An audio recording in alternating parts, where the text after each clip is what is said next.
bandiraɓe amtuɓe yebde ayawa habrirde Pindi TV caggal yettude gena gonɗo jonɗo en juule rasulu sallllahu alayhi wa sallam. Non kadini en calmini khalifaɓe dini, en calmini khalifaɓe aada, en calmini ɓen ɓe ganduɗa ko ardiɓe en e Pindi TV tuggude baba Abou Habsatou Coumba Hamme ha yetti Daoudou Gueddada Maymouna Tafsir, Daoudou Mariata Samba Gaysiri tanum arɗo guirlel. Tongode men temedere e sappo arti taw koye émission men tigui hol mbo woni an. Eɗen jaɓɓi koɗo mo ganduɗa ko tedduɗo tigirigui nde tawno e kala saaha yewtere nde e fannuji mum en mbi yahat jeeri yaha waala ha e kala ɓi pullo woni mo ganduɗa ko joguiɗo nafoji kewɗi, joguiɗi gartam kadi ni jogani leydi men walla jogani kadi ni kala ɗo ɓaleɓe goni e dongre aduna o ko on jaɓɓoɗon e oɗo émission kono kadi ko noon jettirɗen ɓen ɓe ganduɗa ko yeɓoɓe men e kala saaha suɓotoɓe kadi ni yo en gar e mabɓe. Joni joni o koɗo men wiyete ko Aly Daouda Ka mo cehel mbiyen woni koye département mo Linguére tigirigui.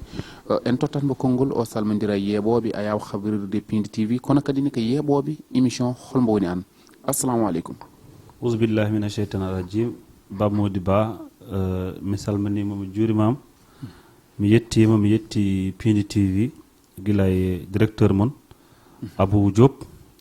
mais également que weltare yettude sehilam Yaya Ba momin mbiyata joldaka donc ko yettere Allah ko idade accinade foof hakke foof en accande hakke foof en mais également que salminde d'abord dendagal bandigo dendagal fulɓe Sénégal et Afrique et partout dans le monde mais ko wiide dendagal Sénégal naaɓe fof hayɓe gona fulɓe ɓe par ce que mbiɗen gumi wondene Pindi TV walla média TV ko ɗum média mawɗo mo gandanɗa hoorema ne yeeɓe partout dans le monde ko salminde dendagal d'abord sernaɓe men hellifaɓe men ɓayde ko département Linguére min jeyano ko to min puɗɗorto fulɓe noon mbi kala mbo limi joomum kono wasata kam neɗɗo jobbo seeɗa guila hellifaɓe men galle ceerno Ibrahima Kane mbo Thiel mais également hallifaɓe amen guila galleji men guila Lobbudu Guetto Arɗo mais également Darussalam Dogandu donc mais aussi que juurade e jahalide bandigo amen fof par ce que ɗeɗo balɗe jawtuɗe min dañi sunare mawde e nder bandigo amen jarani mbeɗa naata nder détail uji mais aussi que jahlude bandigo o fof mais aussi que hibbitade Allah e gumdi ɗo kala ko neɗɗo yiɗo ko Allah tan heddi ko fof ko bolle poyi. Merci beaucoup a jarama donc yettude également staff am fof jarani mbeɗa lima mais e dendagal wondiɓam donc yettude on déplacement he pour jewten ɗo autour de hol mbo woni an. ɗum noon min beltanimamo wonande calminali fulɓe calminte waɗi ko ñaldoɓe e mboy joftida e pundi ñaldoɓe e mboy ɓe ko fulɓe wonɓe toon to nder ladde ina ñalla taw ina gonde nangue joftidoɓe e pundi ɓe so nayɗi ina jofta pundi ne yaaha dow kono paaɗen koye hol gonɗo Aly Daouda Ka. Alors a jarama bon c'est vrai que noon ɗum ko ɗum ligguey ɗeɓɗo sattu haalde hoorema kono ko ɗum concept baɗɗo fayiɗo par ce que en gona mondo mo gandanɗa hoorema joni comme mondo média ji ɗum taki wona fotɓe haal tan kaalata min mbiyani ko minen poti haal kono mondo o tolnimo ɗo gandanɗa hoorema hene moƴƴi yimɓe ɓe ɓe gandanɗa hoorema ko jiyaɓe e nder bandigo he ɓe jogui parcours que ça soit a banggal liggeyaji mabɓe a banggal jangde mabɓe ɓe mbawa ɗum haal eɗo nanate ɗo pour miñeɓe men sukaɓe men mbawa hen ñemmu par ce que nakka aduna média gonɗen donc min mbiyetemi ko Aly Daouda Silatte Ka mbiɗa jibinaɗo wiyete Thiel Jaɓɓe Juulo donc seeɗa foof mi haala ɗum babam ko dignitaire politique mawɗo wonɗo Sehil Daouda Sow gonɗo ɗo président conseil rural Thiel donc min jibinaka Thiel min janggi ka école mo gandanɗa hoorema min mbiyata souvent ko ɗum école baɗɗo mythique école mawɗo école primaire de Thiel mo gandanɗa hoorema mbo waɗi formé yimɓe mawɓe waɓe eno Djibo Leyti Ka en waɓe eno maître Ka en waɓe eno Fary Silatte en donc ko on école min jalti min dañi ɗon entré en sixiéme min jeehi lycée Alpouri Ndiaye de Linguére Allah waɗi noon mbiɗen jogi tanu amen goto mo gandanɗa hoore ma ko Baban Abdou Diouf moftuno ɗum biyeteɗo yo Allah ɓuuɓan ɗum min mbiyatno ɗum ko maire Bodiel mo gandanɗa hoore ma ko tanam par ce que ko yayan ko tane e am par ce que bandigo amen carŋi biyeteɗo Boucar Mbuttu ɓiɓɓe mum heɓe ɗon gondo nder galle donc ko on ɗon famille ko ɗon ne'imi mbaɗmi ɗon 6e ha terminal mbaɗmi 6e ha terminal lycée Albouri Ndiaye de Linguère donc mbiɗa dañi bakam lycée Albouri Ndiaye en 2003 2004 série scientifique série woni série baɗɗo orienté maths physique gimmimi toon garmi université Cheikh Anta Diop mbaɗmi ɗo 6 ans d'études gila première année ha master 2 jaltirmi ko diplôme master gandanɗa hoore ma ko diplôme spécialité informatique à faculté des sciences et techniques mbo université Cheikh Anta Diop de Dakar affaire on mbo juuti kono man neɗɗo eten jubbu tan ɗo woni fof woda ko jubbi hen pour mbawen famadir Allah waɗi kantinmi jangdam ko décembre 2010 mi fondumi jooɗima hedde 3-4 mois Allah waɗi société goto biyeteɗo ABM technologie wona publicité jaafoɗon kam ko société mo gandanɗa hoore ma ko banggal informatique mbo liggoto donc hombo waɗatno lancé campagne de recrutement pour suɓade sukaɓe wawɓe ɗumen wallu pour ɓe mawnina entreprise mumen donc Allah waɗi jiyame on recrutement donc au début min gondo ko plus de yimɓe temeɗɗe tata min mbaɗi testaji écrit min mbaɗi ko wiyete des entretiens ji joɗɗade mawɓe jiinoɓe entreprise pour haaldude maɓe ganda ko woni e kakkillaji amen donc en tout cas de ɗum pari nde yimɓe tata cuɓanno hen donc ɓen Allah waɗi jiyame ɓen ɗon tata on ɗon entreprise mi woni ɗon de 2011 ha 2014 ɗin ɗon duuɓi Allah waɗi ɓesdumi gandalam ngal guittanomi ngal université à travers formation ji ɗi mbaɗmi a nder Sénégal Maroc mais également France entreprise mawɗo biyeteɗo IBM si tawi won yimɓe nanatɓe kala informatique dans le monde heɓe gandi IBM ko ɗum firti ko ɗum firme américaine mawɗo mbaɗa liggotoɗo affaire technologie donc Allah waɗi nder ɗin ɗon duuɓi mbaɗmi formation ji kewɗi e banggal certification mais également a banggal ɓesdude gandalam e banggal informatique mais aussi Allah okkimmi jahami guure kewɗe nder sous région Afrique de l'Ouest Afrique centrale pour ligganade entreprise amen pour yahde liggade liggey informatique a nder guure kewɗe entreprise uji mawɗi gila Mauritanie ha Guinée ha Mali mais également ko wayno Gabon en etc donc Allah waɗi noon haɗa andi minen informaticien noon min ndeƴani Allah waɗi 2014 mi waɗi groupe aussi CFAO technologie mo ganduɗon liggotoɓe affaire auto ji heɓe jogui branche informatique donc ɓe mbaɗi mi débauché gonmi toon je pense 3 ans ha 2017 e comme commune hewɓe ko waɗata tan Allah waɗi noon groupe bancaire biyeteɗo Atijari Wafa banque heɓe joguino projet mawɗo liggade ko wiyete data center noon hene yaaji mi wawa ɗum ɗo waɗa explique kam ɗum fof andu ko ɗum banggal informatique ɓe cohli neɗɗo bawɗo liggo ko gandumi ko donc ɓe mbaɗi mi débauché jahami toon donc guele nden mbeɗa toon Allah waɗi ko gonmi ko toon joni aussi mi waɗi échelonné de garmi ɗon que ingénieur en tant que ingénieur infrastructure ɗum wiyete manam liggeyam ko wadde participer mais également wonde chef de projet ande liggeyaji ɗi min liggotono mbaɗi ɗum hedde 1 an et demi mbaɗami nomi chef de service mbattumi 1 an et demi goɗɗo mbaɗami nomi chef de département donc hande komi mbiɗa jiya a dosɗe mawɗe gonɗe nder informatique CBAO tamɓe informatique CBAO mo ganduɗa ko ɗum ka groupe Atijari Wafa banque ɗum jiya donc en résumé ko ɗum dal woni tongere jaar a banggal jangde e banggal liggey Allah wallimi noon hande jeeyami a ɓiɓɓe Sénégal mais aussi a ɓiɓɓe fulɓe ɓe gandanɗa hoore ma ko ɓe pini keɓe gon cukaloñ tokosoñ ɓe jii jinnaɓe mabɓe ne ɓorda gooleji ne pinano kuɓɓo jaygol subaka law pinannoɗo woppi janggere lampe pétrole janggere lampe pétrole Allah waɗi ɗumen ɓe mbaɗa grimpé ɓe mbaɗa échelonné ha woɗɗo ɓe tolni a banggal professionnel Allah waɗi hande Allah hombaɓe suuri gila e Sénégal ha sous région mbiɗen toon jaaha pour gandal amen e banggal informatique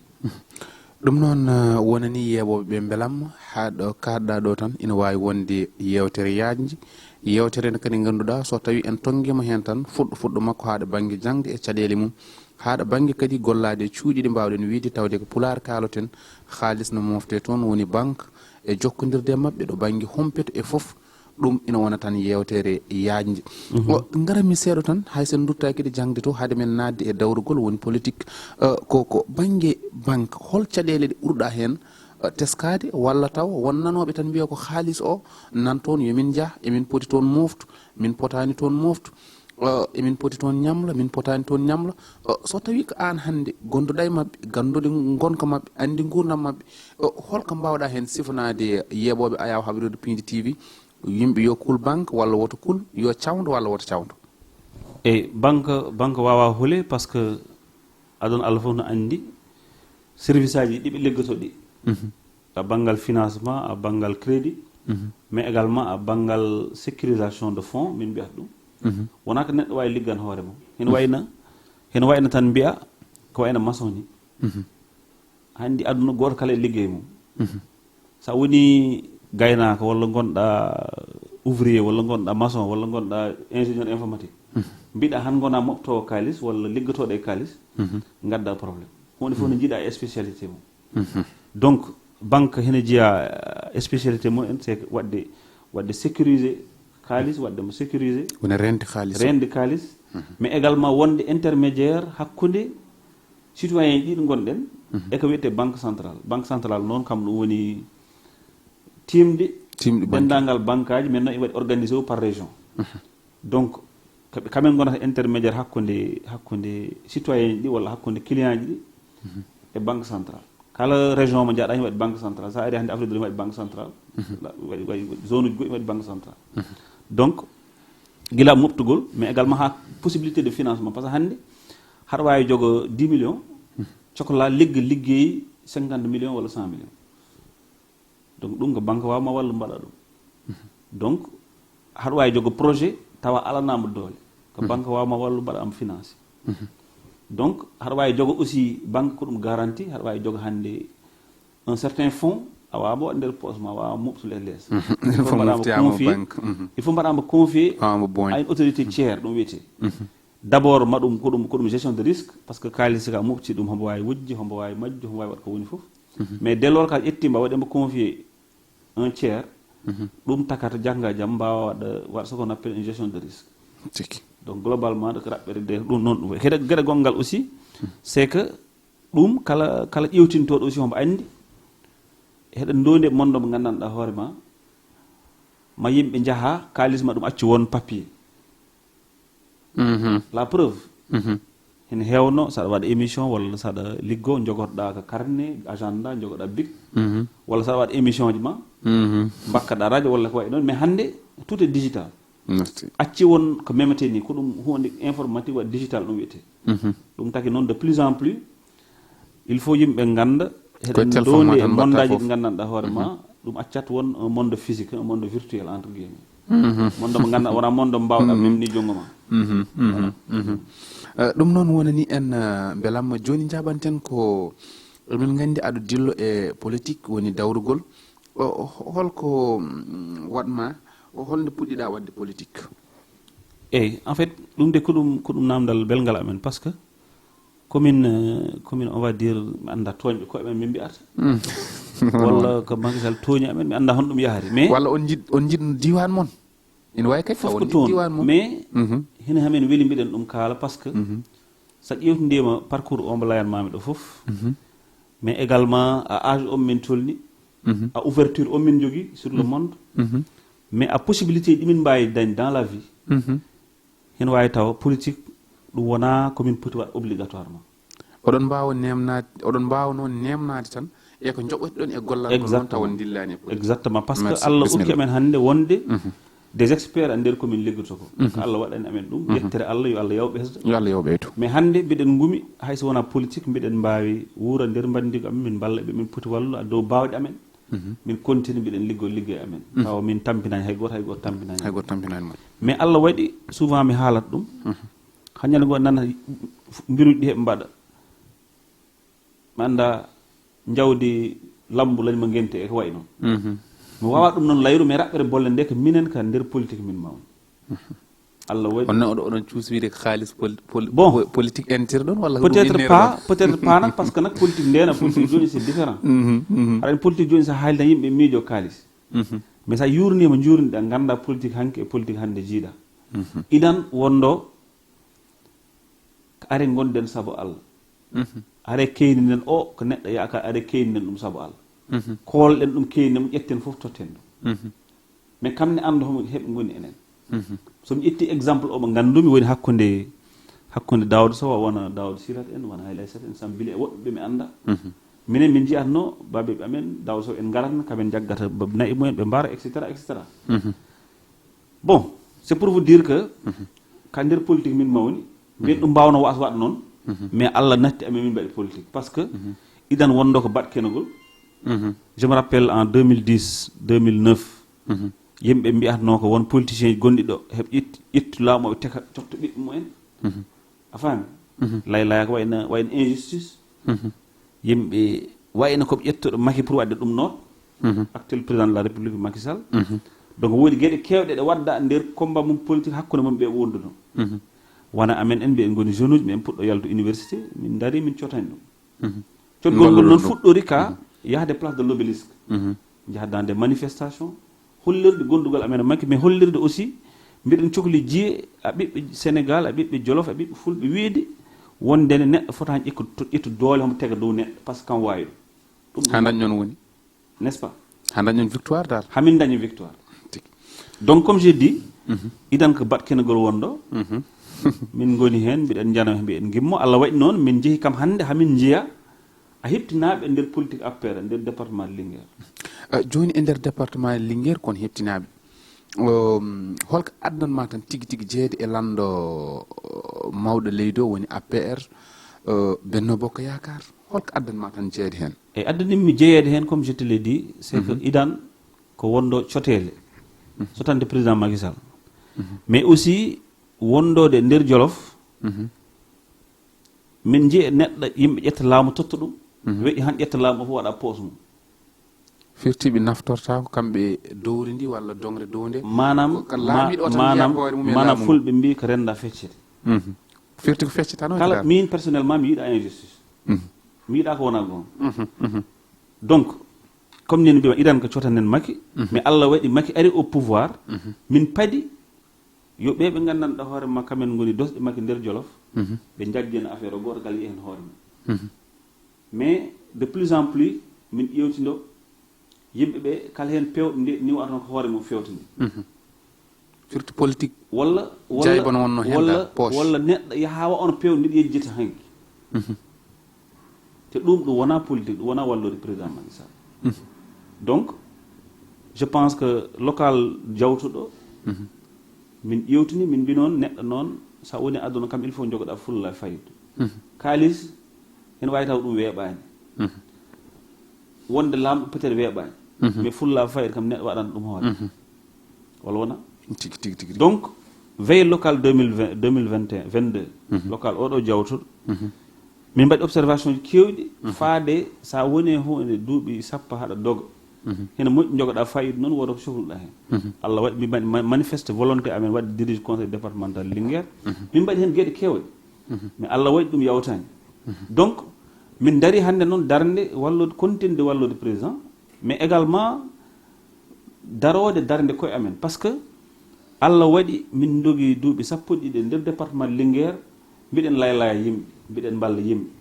gonga neɗɗo kam alay saago walla neɗɗo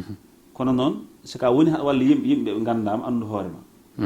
ɗum taki noon min jaaɓal wallude ko amen wallude président Macky Sall a wondude wandiɓe amen e sehlaɓe men oɗon balla mawɗo leydi Sénégal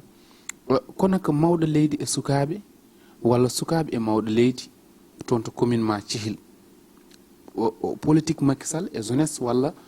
jeunesse e politique Macky Sall toon to commune ma pour Cihil walla ko Daara Jolof holno jiruɗa ɗum pour haalde de manière globale Macky ala ko waɗani Sénégal mais ko woni hen wondiɓe Macky mbasi wallu président Macky Sall mais commune ma beela sukaɓeɓe walla hande ala commune mba yata nder Sénégal walla département mba yata nder Sénégal a tawata programme Macky Sall baɗɗo impliqué jeune uji ɓurɗi ko famɗo ko mbawmi teskimi min gandumi e nder Jolof mi waɗi programme biyeteɗo FERA fond d'entretien routier mo gandanɗa hoore ma tu as minimum 10 jeunes dans chaque commune mo gandanɗa hoore ma président Macky Sall ƴetti totti jeune uji en dehors de ɗum enen fof eɗen gandi ko wiyete DER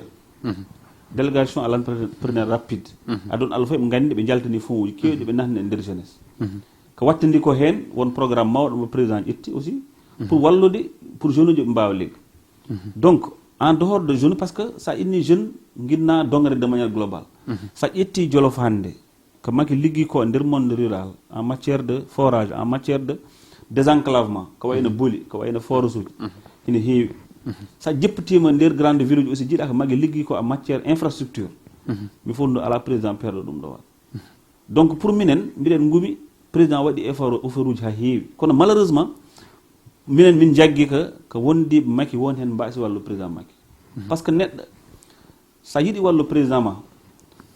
il faut ñande goo jejjita hoore ma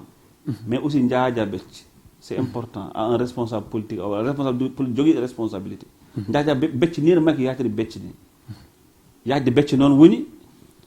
wasde dañ laamu mo desdeɗa haɗa waro no welma ni ɗeɗo balɗe jawtuɗe mi nani kureji am no coow banggal investiture législative oɗo mo gandanɗa hoore ma kammo gonɗen coow baɗono manam député Jolof fof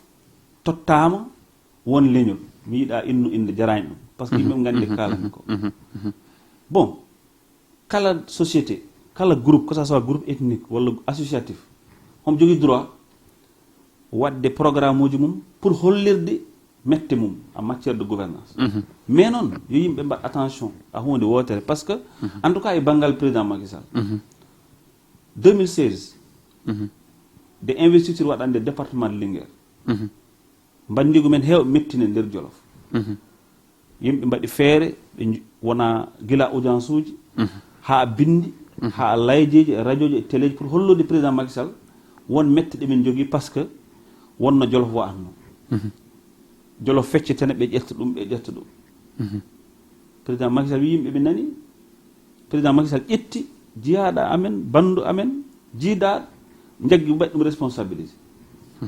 wadde noon si woodi ko manquiri amen e nder gouvernance président Macky Sall o mo gandanɗa hoore ma minen cuɓino ɗum min ƴetti doole amen min totti ɗum pour yo heet hakkude amen e président Macky Sall kam foti ɗum labde donc c'est pour dire que si tawi en tout cas à investiture législative oɗo mo gonɗen mo gandanɗa hoore ma kamɓe ka hemo gonɗen président Macky Sall ƴetti waɗi suuɓi Aly Ndiaye comme étant tête de liste départementale Linguère hena wawi nana par ce que Ali ka parti Benno Bokk Yaakaar ka mouvance Benno Bokk Yaakaar jiya je pense que yalti gouvernement lebbi mi anda hono foti kono homo hedde nder parti homo leggono yimɓe jeeyi élection locale kala gal Jolof homo andi o dañi toon des listes parallèles ɓe gandanɗa hoore maɓe dañi électorat mais ɓe dañi des conseils également mais kala jiɗɗo président ganduɗo politique homo andi wona neɗɗo poɗɗo jagge wedde donc si président ƴetti ɗum waɗi ɗum tedde liste ne hani d' autant plus que ministre goɗɗo gonɗo toon kam men jiya te enen jagguno mak karnoɗen jongoɓe mbiɗen ɗum waɗan en n' est ce pas mais noon kala mbo fulɓe mbi siko laya nana yo manda siko laya leera yo nanki leer siko aali woni si président Macky Sall suuɓima tedde liste dewtoɗo hen ko ministre o suuɓato ɗum ko Samba Ndoɓel suuɓi ɗum faut pas chercher de midi à 14 heures donc ko wiide bandi o minen de personnellement min jaɓata yo neɗɗo waɗɗindir amen Macky par ce que waɗɗindirde amen Macky woni hoɗum jaggude gueɗal ngal Macky Sall ƴetti totti Jolof naaɓe mbaɗano welma après mbiya ko président Macky Sall waɗi noon président waɗani président il reçoit des informations mais naturellement aussi il y a des têtes de pont politique wonɓe nder département Linguére alay saago hetto ɗumen donc si ƴetti tête de liste totti o alay saago totta goɗɗo ko heddi ko on noon si weeɗama weeɗi belɗo ɗum ɗum si tawi won ko yimɓe ko poti haala yoɓe jaaɓe kalde mum amon nawi ittani noon kala groupe homo jogui droit wadde ñahtu walla wadde ko layde ko metti ɗumen mais yen gandudal en tout cas minen banggal amen min jaɓata hay goto waɗidir amen président Macky Sall te mbiɗen gumi président poɗɗo walle daña majorité assemblée nationale ɗum noon laaɓi e ɓen ɓe ganduɗa nana kuccite men no jeeɓo ayaw habrirde Pindi TV joni namdal gongal ngal ko eɗen terodira e hojomaji men ko namdal ngal ganduɗa ko listoji en ji ina mbasa ƴettede mbaɗa rejeté woni wasde ƴettede hol yiyande ma e ɗum ɗon eyyi ɗum aɗa andi minen banggal amen wonko gandanɗa hoore ma kam ɗum foti won leesa politique woni la république kala de ko gandanɗa hoore ma koko ustata doole république e koko ustata doole institution koko jarire hen par ce que Allah waɗi heɗen gonde contexte géopolitique mo gandanɗa hoore ma ñande goo mi haalat ɗum stabilité politique ndi ɗum wayno or ni hande sa ƴewtindema pays tartiɗi en no waɗi caɗele probléme stabilité politique gila Guinée en ha Mali en etc ɗum taki que ça soit homme politique gonɗo au pouvoir yo gonɗo opposition kala ko neɗɗo hen hombo liggo walla hombo waɗa hen poti waɗa sorale stabilité wuro ngo jaam wuro ngo mais également renade ko wayno guerre ko wayno violence ɗum taki ɗum noon wadde ala ko wawi en tongu ko wona constitution ko wona loi d' accord politique a layde ko mettuma gondi kono ko droit tan wawi en hattu minen min jeehi élection locale min mbaɗi investiture liste min kaɗa yaha élection e ko loi haaɗe men yaha élection après mbiɗen ma miije won baɗni won baɗ mais taƴi tokkotaka ko loi o tan wattinta wadde noon gila liste Benno Bokk Yakaar mbaɗa rejeté yo liste opposition mbaɗa rejeté yoɓe gandu ko loi waɗi ɗum décidé merci voilà mais également mi waɗ ɗon profito tan pour wiide yimɓeɓe yoɓe gaccu koɓe noddata ko sukaɓe yoɓe jippa beddaji heɓe kaɓe walla heɓe lappodiri te kamen siko ɗum hen waɗe goho ɓe tawetake ɗiɗi ɓiɓɓe mumen tawetake joni jaɓanten koye sumgoji paɗen ɗi beele ɗi nandata e ɓennuɗɗi walla nandata e local ɓennuɗo hombo côté hombo banggal nandugol kol en ji mawɗo leydi o ɗo ɓurno ɗo jawde ɓuuri ko hen hewde koko heɓta yeehi e jooɗi e wayno yeewi askan wiyene ko way noon e ɗum hay ɗum haɗa andi yimɓe ɗum laya mais mbiɗa andi probléme communication hombo hen par ce que sa ƴewtindima élection locale jawta ɗo majorité département Sénégal ko Benno Bokk Yakaar gagné mbeɗa nana yimɓe mbaɗa yeewi askani hay goto ɓe jeewayi ɗo koye mumen tan ɓe jeewa gueɗa gongal ngal au contraire ɓe jeewi mon gueejowayi kay hay goto ngo ɓe jeewi wona koye mumen kamɓe jeewi mon mais ɗum ko géopolitique addi ɗum bon d' accord won liggey mo gandanɗa hoore ma Benno jeewi mon kadi yoof won liggey mo gandanɗa hoore ma Benno Bokk Yakaar homon foti ligga dans les grandes villes mais également même dans le monde rural onon Dakar ala kon mbaɗani Dakar Abdoulaye Diouf Sarr neɗɗo mo ganduɗa heewani haalis yimon Dakar e hayndi politique kam sippere kam liɓede liɓde gondi kono sa ƴewtidirde de manière globale si tawino ko élection présidentielle wonde président yawto ko premier tour par ce que min gagnima la majorité des départements du Sénégal mais aussi résultat o janggat o min poti hen ƴettu koko mbimami ko joni yimɓe heɓe jaawe ko fuyata heɓe jaawe ko manguel to laamu aɗa faami ko layatno hadde koɓe fuɗɗi wiyondinade yimɓe ɓe poti andu laamu ko ɗum desdal tiki laamu ko desdal tan te gueɗa gongal ngal aussi en tout cas to banggal amen to minen ɓe mbiye ko ɗo janggoɗo laamata ko ɗo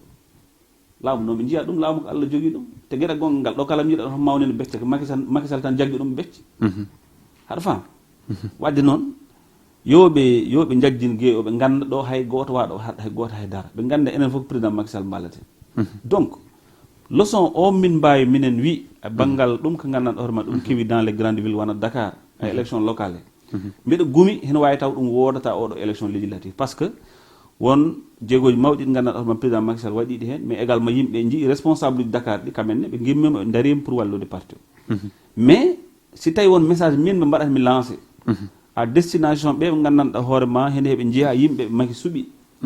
étant des ministres walla goɗɗum en tout cas banggal département de Linguére yoɓe jejjit koye mumen ɓe jajjena becce mumen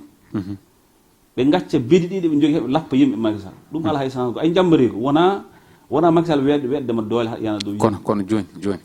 haɗa faami seydi Ka en gartat joni kalda koɓe nani ɓe paami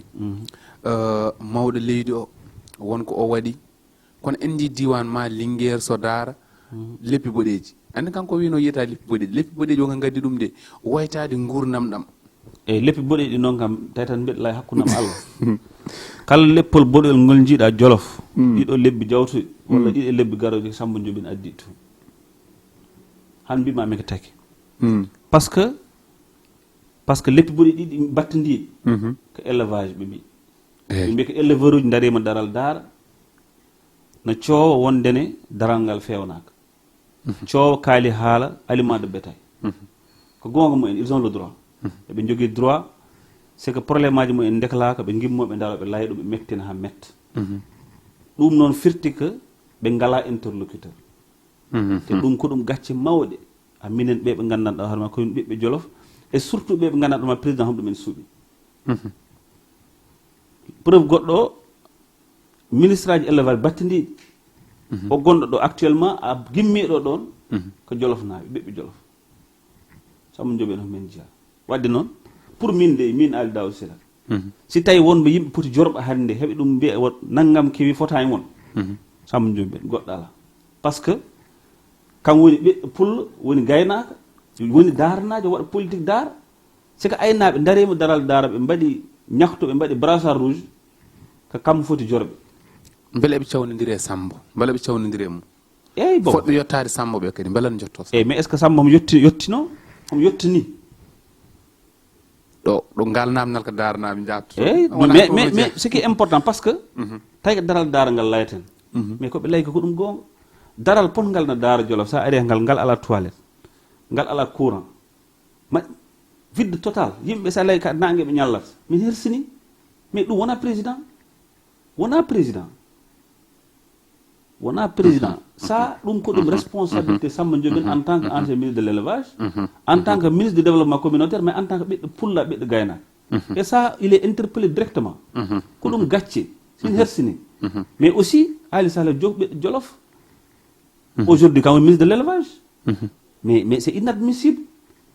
ala ko ɓe gori ɗo ko wona hollude yimɓe ko ni ɓe poti siko heɓe kaɓe jemma ñalawma ayi minen mi kaɓani hay neɗɗo tawi kaɓete walla wonko wawi waɗ yo yaha leggano président minen ɗum noon laaɓi minen ala ko min mbaɗi ko wona ɓiɓɓe wonde ɓiɓɓe Sénégal ɓiɓɓe Jolof Allah waɗi min jiyama yimɓe président Macky Sall mbiɗen ɗum leggano mbiɗen hen mbaɗa komin mbawi ko gonga noon kala mbi homen hoyno noon ma min gimmo kam min darno koye haade liɓɗo amen foof ɗum noon laaɓi keddoroɗen ko hojomaji seeɗa garten ko joni beele aɗa sikki mawɗo leydi o ma waɗ ko heewi dille 3e mandat e affaire 3e mandat noon ha ko ɗum débat kirtol lay mo yeddi yo namno Moussa Diop walla namno non pas forcément haɗa andi ɗum han yimɓe mbiya wondene won hen takide ɓe guitta par ce que ɓe layla e 3e mandat c'est pas ça sa woni un homme d'état gonɗa dans un système étatique il faut ganda ko layɗa ka fotani lay minen min gaddi hande ɗon min tolni commune ɓe yimɓe président Macky Sall ko gonga noon si tawino min namda ma won komin mbaɗi ɗum suggéré mais ɗum wona laya radio beele aɗa yeyde 3e mandat han min mbi yiɗi maki noon très sincèrement Macky ligguima Sénégal ko gonga yonani ko yoni ala Allah tan jogui ko yoni Macky ligguima Sénégal Macky ligginima monde rural Macky ligguima a banggal modernisation infrastructure Sénégal maintenant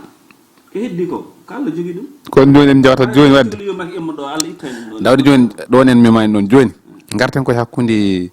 mbo mbiyato Seydina walla mbiya ko noon mbiyata ɗum ni Sonko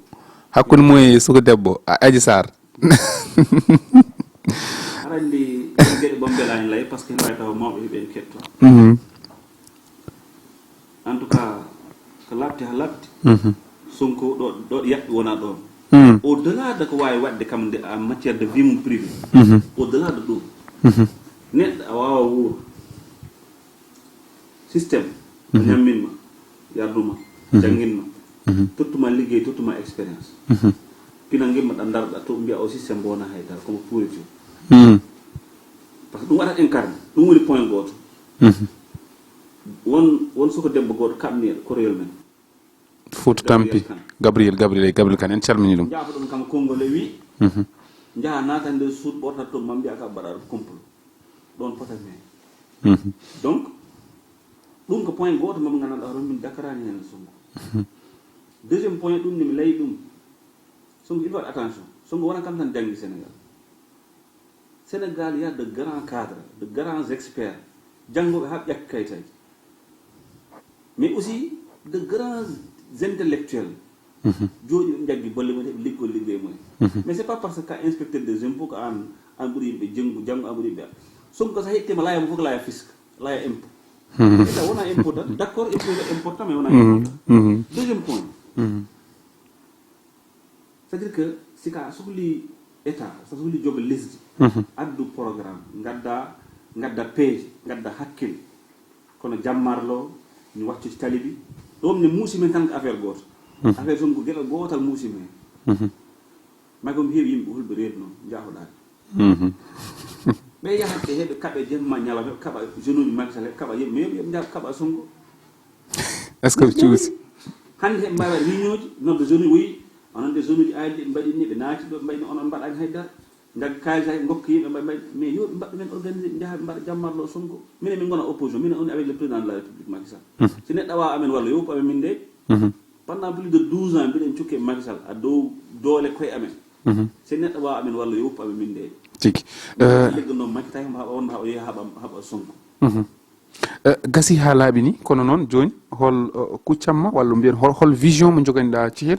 walla dar walla lingueɗo kuccamma en tout cas vision o commence to ko principe won gueɗe mbiɗen netta a politique jolof politique jolof kamɓe min gandi gonga sa itti jolof kamɓe woni Sénégal politique gonga ko ɗum gueɗe aduna kono ay konngol a jikko mais également le relationnel entre des personnes c'est sacré yimɓe mbaɗi créé situation e programme mo gandanɗa hoore ma kala ko neɗɗo wela waɗa après ça lay mbiya ko politique way noon wona goon min mi jaɓani ɗum min jammi gonga politique interne gonga politique yimɓe gondat ceerta kono neɗɗo nunɗat neɗɗo nunɗat mais aussi neɗɗo saɗa won waɗ kak gumani haɗa faami donc cuhno wi hannde sa ƴetti jolof mbiɗen metta par ce que il n'y a plus de repère y a pas de leadership, y a pas de repère. Goto kala waɗa ko wela. Goto kala mo layka wela. Yimɓe lay mbiyatno ko politique. Minen ɓuri hen tugɗi won heɓɓe amen dow. Hombo histoire min cohli woppan min koñ amen ɓiɓɓe amen. Hombo histoire hombo symbole min cohli ɗumen woppir. Donc minen min mbiyatto ko min mbaɗat appelé la jeunesse du Jolof, la jeunesse du département de Linguère, la jeunesse Sénégal. Yoɓe gandu ɗum ne aussi il faut yimɓe gacci hen kakkillaji mumen. Hay goto wawa ɗo fin kam tan goto wi han waɗa développé Sénégal le développement c'est un truc mo gandanɗa hoore makko ko waɗa partagé goto kala men jogui rôle et responsabilité mais aussi jippoɗen a tali cumten beddo ɗen feera moƴƴin wuro tigi donc ko ɗum dal noon lay ɗum noon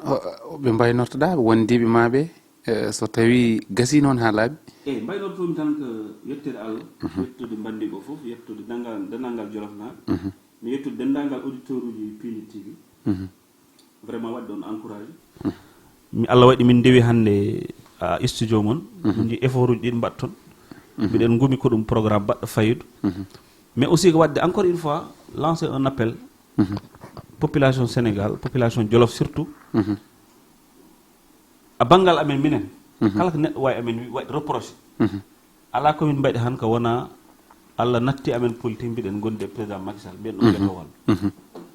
ko heddi ko min ngala hay adversaire goto min ngala hay ennemi goto ko heddi ko noon min ñakkani fayida noon tigi eyi anni aduna kam hay sa woni kuli baygal ni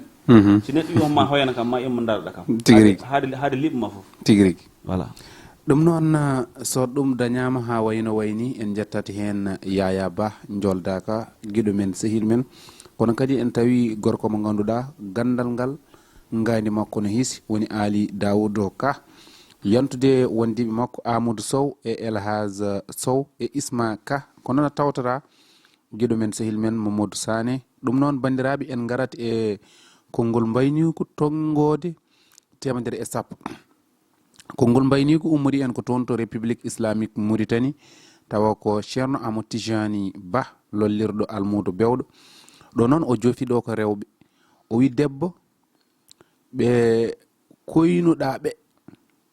wona ɓen walla ɓe koyniɗaɓe wona ɓen garantuma koɓe koynuɗaɓe ko ɓen garantuma firti aɗa wi aɗa reso debbo o salo an mbo jiidi o embo hoyni goddo jom jawdi o walla ko way non firti o wi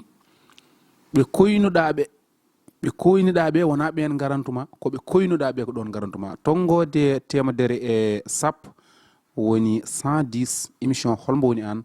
ko do waynori ha saha goddo ko do garnoden e galle Ali Daouda Ka do caggal tok Ibrahim Chomban jokkon e yebde télémon ha saha goddo hawrude welede geno Allah jaramon jaram